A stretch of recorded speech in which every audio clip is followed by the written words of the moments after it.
Where do you see the biggest blind spots in how businesses manage security across multiple vendors or tools? There's a lot of different security tools that are on the market, and they each do different things. It's a matter of looking at your environment and making sure you understand the different risks, and then putting tools in place to manage and monitor those risks. What is even more important is to be able to tie that into a SOC, a 24/7 SOC, with security professionals that can evaluate those indicators of compromise and piece some of those things together. So I think the biggest risk out there is that, it's not just monitoring one tool or the other. It's watching the tools together through a SIEM, security event incident management system, and being able to identify what is truly an indicator of compromise and then further investigate it. What are the risks of assuming third-party tools are secure by default? There's a lot of security vendors that are on the market, a lot of tools that you can put in. Every connection that you make, you are providing a means of access to your network, and that needs to be watched pretty carefully. You do have to evaluate your vendors. I don't think you can assume that third-party tools are secure by default. You do have to do some due diligence, looking at the company you're dealing with. What are their security practices? Do they hold themselves to any compliance standards? Every connection with a security tool is an access point into your network. And you've got to make sure that the security that you're upholding are the same thing that those other companies are doing as well. How do you approach evaluating the security integrations between different systems? As I mentioned before,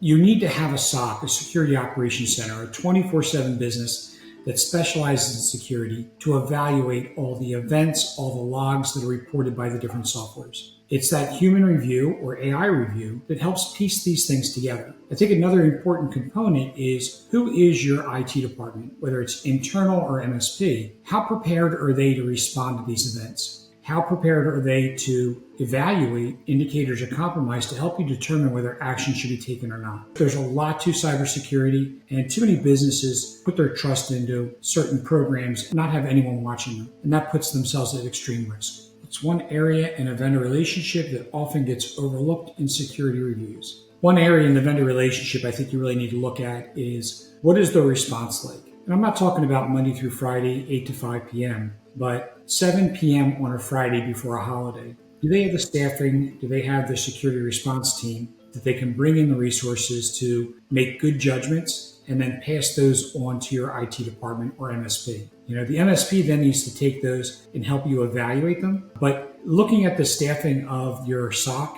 will be really, really important to understand that you've got a strong response to any type of cybersecurity threat. How has remote and hybrid work reshaped the way you think about endpoint security? In the beginning of COVID, when everyone started working from home, all of our focus was redirected to the endpoint. People were no longer working behind firewalls or in the office. Computers were being used in homes and in businesses, coffee shops, and so forth. So it was really important that the endpoint, whether it be the cell phone or the laptop, be thoroughly protected and monitored for security threats. More recently, I think that we've let our guard down a little bit on the inside of the network, thinking that it's behind the firewall, it's harder to get to. And that's not really true. I think that, a compromised computer that's inside the network allows a bad actor to compromise anything that's weak inside the network. So we have to give a lot of focus to both the endpoint, but don't let down your guard about what's happening inside your network. What's your take on EDR and XDR? When does it make sense? When does one make more sense than the other?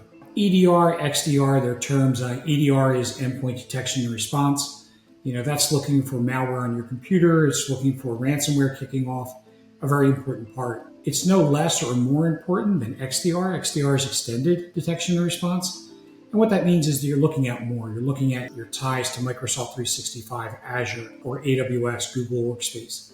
Those are just as important to watch. So I don't think that one's more important. One does not replace the other. It's really important that both tools are in place. They're monitored on a 24/7 basis, that you've got a strong SOC that can identify those indicators of compromise and then feed that to your IT department to investigate further and take action where necessary. How should businesses handle security for devices they don't fully control? We have a lot of customers that have subcontractors, vendors that need access to their systems. Now, it doesn't make sense to put a lot of security in place, different layers of security on your network and on your endpoints and on your servers, and then allow anyone to connect to your network. So we do have a lot of different solutions, including cloud services that can secure your data and still allow people to connect from devices that you may not manage. But don't let your guard down. Those computers do play a big risk in access to your network. What's a common mistake companies make when rolling out endpoint protection at scale? Rolling out your security tools like EDR endpoint detection, that's going to be monitored. We go through a lot of changes, onboardings, offboardings, computer replacements, and there's a lot of opportunities where something could be missed. So auditing your environment to make sure that you're fully deployed is a really important step of protecting your network.